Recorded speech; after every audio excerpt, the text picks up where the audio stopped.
বন্ধুরা, আমি বেগুন হুজুর বলতেছি। আজ এমন একটা গুনাহর কথা বলবো যা আমরা প্রতিদিন করি কিন্তু গুরুত্ব দিই না। ধরুন, বন্ধুর পেছনে বললেন, ও এমন, ও তেমন।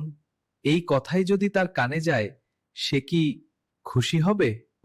আল্লাহ তাআলা বলেন, তোমরা কি মৃত ভাইয়ের গোশত খেতে চাও?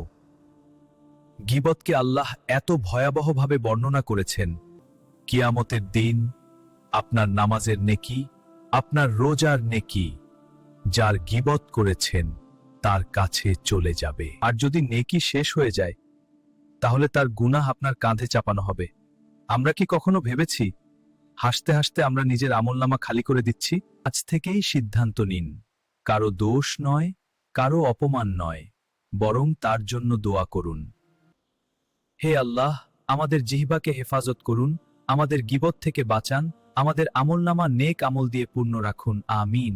বন্ধুরা, এই ভিডিওটি শেয়ার করুন, অন্য ভাইদেরও ইসলামের কথা জানাতে সাহায্য করুন। হয়তো আপনার একটি শেয়ারের মাধ্যমে কেউ গীবত থেকে বেঁচে যাবে আর আপনি নেকি হাসিল করবেন, ইনশাআল্লাহ।